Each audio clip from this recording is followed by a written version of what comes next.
Alô você, amigo tricolor, estamos de volta. E o negócio é o seguinte, quais são os pontos fortes e os pontos fracos do Red Bull Bragantino? Quer saber? Então fica por aqui, porque hoje eu vou contar tudo pra vocês. Andrei, solta a vinheta.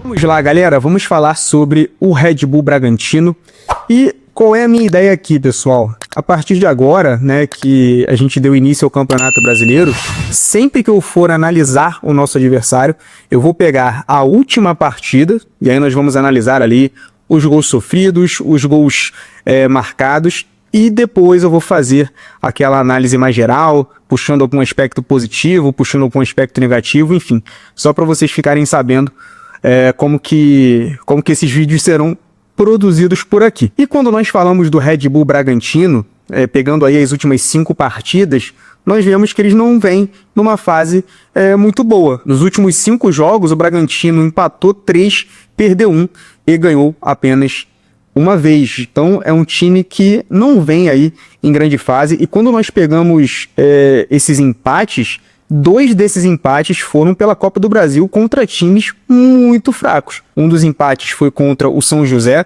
e o outro empate foi contra o Souza da Paraíba, em um jogo que o Red Bull Bragantino estava perdendo até os 90 minutos e acaba fazendo um gol ali numa bola parada no finalzinho do jogo, vai para os pênaltis e se classifica. Portanto, pessoal, é um jogo completamente acessível ao Fluminense. Estaremos na nossa casa, com o apoio da nossa torcida. Teremos ali a estreia do Renato Gaúcho no comando técnico. Enfim, são muitos fatores que jogam a favor do Fluminense na tarde de hoje. E eu confio numa vitória do nosso tricolor. Sem mais delongas, vamos ao que interessa. Vamos fazer aquela análise caprichada do jeito que vocês gostam.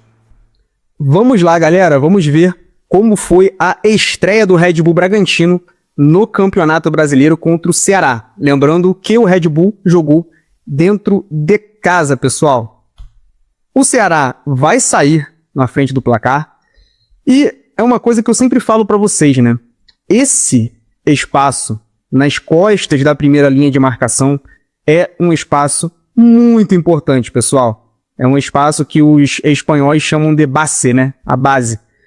E aqui o que vai acontecer? Nós vemos o Red Bull marcando num 4-4-2, com o John e o Sacha mais à frente. O John vai pressionar o portador aqui da bola e o Sacha, nesse momento, a prioridade dele tem que ser fechar essa linha de passe aqui. O Sacha não pode deixar essa bola entrar na base. Não é o que acontece. O Sacha, ele vai tentar adivinhar aonde vai o passe, né? Ele acha que esse jogador vai acionar o outro zagueiro, ele acaba dando um passinho para cá, não fecha a linha de passe, né? Ele deveria baixar um pouquinho mais por aqui, e esse jogador vai muito bem e acaba acionando ali o companheiro na base. O que acontece quando o jogador recebe a bola por ali? Ou ele recebe a bola de frente para a linha média sem pressão, e aí ele pode achar um passe entre linhas ou acionar diretamente alguém em profundidade, ou ele gera um salto de alguém da linha média. E é aquilo que vocês já sabem, todo salto gera um espaço nas costas. Então, se esse jogador ele não for desarmado nesse momento, ele poderá explorar esse espaço por aqui, e é o que vai acontecer, porque o Matheus Fernandes, componente da linha média, salta para pressionar o portador da bola, não consegue fazer o desarme, e aí o que vai acontecer, pessoal? O portador da bola vai acionar esse espaço aqui, o espaço que foi gerado pelo salto do Matheus Fernandes, e vai ter muita liberdade, ó, no entrelinhas do Red Bull Bragantino. O Gabriel, que é o outro volante aqui por dentro, ele tenta fazer a diagonal de cobertura, tenta baixar aqui para pressionar o atleta do Ceará, não consegue, e aqui ele está de frente para a linha defensiva do Red Bull Bragantino e não tem a menor dificuldade, ó, para efetuar o passe em profundidade para o Pedro Raul. Pedro Raul faz a ruptura muito bem por aqui, chega na cara do goleiro e marca o primeiro gol do Ceará. Seguindo, galera, o Ceará marcou o seu segundo gol na partida numa jogada de escanteio. E a gente vai ver aqui o que aconteceu. O zagueiro Marlon está aqui dentro da área com o Gabriel. O Gabriel, que é um dos volantes do Red Bull Bragantino. Gabriel tá tentando fazer o bloqueio no zagueiro do Ceará, tá tentando aqui atrapalhar o zagueiro do Ceará, mas não consegue. A bola vai chegar até aqui e o Pedro Henrique salta para tentar duelar aqui no alto e não consegue. O Marlon chega primeiro e faz o gol do Ceará. Neste momento, o Red Bull Bragantino estava estreando ali com o pé esquerdo, levando 2-0 do Ceará dentro de casa. Mas o Red Bull Bragantino reagiu, pessoal. Nós vamos ver aqui que o Red Bull Bragantino vai fazer o primeiro gol numa jogada de cruzamento para a área. O John, que é o camisa 10 do Red Bull, baixa por aqui, recebe a bola fora do bloco e encaixa um lindo passe para o Juninho Capixaba. Nós vemos o Juninho Capixaba dando amplitude pelo lado esquerdo. Esse jogador que deveria fechar um pouco mais por dentro para não deixar com que essa bola entrasse aqui nas costas, acaba dormindo. O John, ó, vai muito bem, acha um belo passe para o Juninho Capixaba. O lateral do Ceará sai aqui no combate, mas vocês vão ver, pessoal, que o lateral do Ceará vai mal na jogada, né? Porque ele fica muito distante do Juninho Capixaba, dá um espaço enorme aqui para o lateral do Red Bull Bragantino ajeitar e cruzar para a área. Sai o duelo por cima, vem um desvio, e aí o La Quintana, que é o ponta direita do Red Bull Bragantino, tá aqui do outro lado para conferir e fazer o primeiro gol do Red Bull. E o Red Bull vai correr atrás do resultado, vai conseguir o gol de empate em mais uma jogada pelo corredor lateral. O primeiro gol sai numa jogada pelo corredor lateral esquerdo e o segundo gol vai sair numa jogada pelo corredor lateral direito. Mais uma vez, pessoal, o jogador do Ceará vai dormir, tem que fechar um pouco mais por dentro para essa bola não entrar nas costas, que se esse passe for efetuado para cá, esse jogador ele tem tempo de se recuperar para enfrentar o atleta do Red Bull numa perspectiva ali um pouco mais frontal. Quando ele leva essa bola nas costas, ele não tem como se recuperar, obriga o salto de um componente da linha defensiva e aí as coisas começam a desmoronar. Bola nas costas, esse jogador já sai no prejuízo e mais um cruzamento para a área. Agora vem um cruzamento para trás, pega o Eric Ramírez aqui de frente para o lance e o Eric acerta um belo chute para fazer o gol de empate do Red Bull e terminou assim, pessoal. Essa foi a estreia do Red Bull. O jogo termina 2-2. Nós podemos considerar aí que foi um tropeço do Red Bull Bragantino dentro de casa, né? Afinal, o Ceará é um time que acabou de subir da Série B do Campeonato Brasileiro. Tenho certeza que o Red Bull não estava contando aí com esse empate. Seguindo, galera, quero falar para vocês agora de pontos específicos desse time do Red Bull Bragantino e vou começar falando do John, que é um jogador que vem sendo importantíssimo para o Red Bull. Se a gente for pegar aí um recorte até grande das últimas partidas, nos últimos 8 jogos, o John participou diretamente de 5 gols, tá? Ele tem 3 assistências e 2 gols nas últimas 8 partidas. Então é um cara que vem sendo aí muito importante para o nosso adversário de hoje. E ele tem essa capacidade, como nós vimos naquele primeiro gol contra o Ceará, de baixar um pouco. Ele recebe essa bola por fora do bloco e tem a capacidade de achar passes em profundidade. Assim como ele encaixou lá para o Juninho Capixaba, a gente vai ver aqui, ó, mais um passe em profundidade do John em mais um gol da equipe do Red Bull Bragantino. E percebam, pessoal, mais um lance de bola no corredor lateral com cruzamento para a área, mais um cruzamento rasteiro. Dessa vez, ó, o cruzamento vem aqui no canal para o Vinicinho, que é o ponta do lado oposto. O Vinicinho toma a frente do lateral e faz o gol.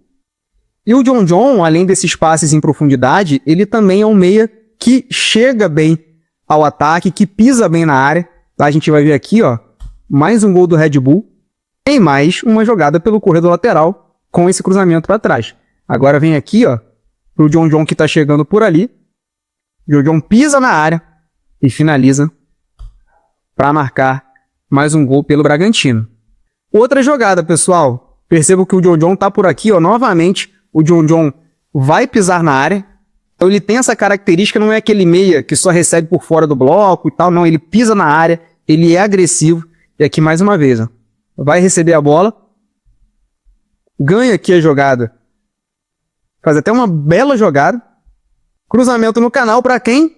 Vinicinho tomando a frente do lateral. Então, pessoal, é muito importante que o nosso sistema defensivo marque o John John quando ele faz esse movimento de baixar para pegar a bola por fora do bloco, para achar esse passe em profundidade. É preciso que o Fluminense fique ligado nesse tipo de jogada e, ao mesmo tempo, a gente precisa marcar essas infiltrações do John John, para que ele não tenha liberdade para finalizar ali na entrada da área, para que ele não pegue essa bola dentro da área sem pressão. Então é muito importante que ele seja marcado de perto, porque é um cara que vem aí numa fase muito boa. E nós vimos aqui também que o Red Bull Bragantino, ele gosta de atacar pelos corredores laterais para fazer esses cruzamentos para a área. Às vezes cruzamento para trás, às vezes o cruzamento vem aqui no canal, e geralmente quando vem no canal, que é esse espaço entre o goleiro e a linha defensiva, o cruzamento vem pro Vinicinho, né? O Vinicinho tem muita facilidade para ganhar a frente do lateral adversário. Portanto, são jogadas que acontecem bastante nos jogos do Red Bull e o Fluminense precisa ficar ligado nelas para que a gente não seja surpreendido por esse tipo de lance. Aliás, agora falando do Vinicinho, ele faz uma boa dobradinha com o Juninho Capixaba pelo lado esquerdo. Então é muito importante que a gente controle esse tipo de lance aqui, ó, que não aconteça esse 2-1 contra o lateral. Porque quando o Juninho Capixaba vai ao ataque, geralmente o Vinicinho vem um pouco mais por dentro e ataca as costas aqui do lateral. E a gente vai ver, ó, que ele ataca bem as costas do lateral. E mais uma vez, pessoal, cruzamento rasteiro para dentro da área. Aqui o jogador do Red Bull vai até perder o gol. Mas a gente consegue identificar ali um padrão bem claro, né? Por isso, muito cuidado com essas jogadas do Red Bull. E por último, pessoal, pegando aqui a fase defensiva da equipe do Red Bull Bragantino, eles possuem uma deficiência clara ali na defesa da bola aérea em jogadas de bola parada. Só para vocês terem uma noção, nos últimos 5 jogos, eles levaram 3 gols em jogadas de escanteio. Então é uma coisa que o Fluminense poderá explorar na tarde de hoje. Nós vimos que contra o Ceará, eles levaram um gol numa cobrança de escanteio. Aqui também, na Copa do Brasil, vou mostrar mais um lance. Vem uma cobrança de escanteio. E de novo, pessoal, contra o Ceará, o Gabriel estava envolvido na jogada, não consegue fazer o bloqueio, o zagueiro salta para duelar, chega atrasado, sai o gol. Aqui, mais uma vez, o Gabriel, ele não consegue alcançar a bola, o zagueiro vem duelar, chega atrasado e sai o gol do Souza ali da Paraíba. Então é uma coisa, pessoal, que o Fluminense poderá explorar. Nós sabemos que a nossa bola parada não é uma bola parada forte, o Fluminense não tem hoje uma jogada aérea ofensiva legal, mas diante da dificuldade que o Red Bull Bragantino tem mostrado ali na defesa da área, o Fluminense pode sim explorar. Nós temos ali principalmente o Thiago Silva, que é um jogador muito bom na bola aérea, e pode hoje, quem sabe, fazer um golzinho aí para explodir o Maracanã. Vocês percebem que o Gabriel, ele é um volante de baixa estatura, ele não é um volante de imposição física. Então acho muito interessante jogar a bola para cima dele ali dentro da área. A gente vê que contra o Ceará ele estava na altura do segundo pau, aqui contra o Souza ele já estava na altura do primeiro pau. Seria muito bom se o Fluminense jogasse essa bola ali em cima dele, porque geralmente ele vai perder esse embate físico, vai obrigar o salto do zagueiro que defende a zona, só que aí esse zagueiro geralmente salta atrasado, né? E aí leva desvantagem nesse duelo. Então é uma coisa que o Fluminense poderá explorar no jogo de hoje. É isso, meus amigos. Vou ficando por aqui. Espero que vocês tenham gostado de mais essa análise.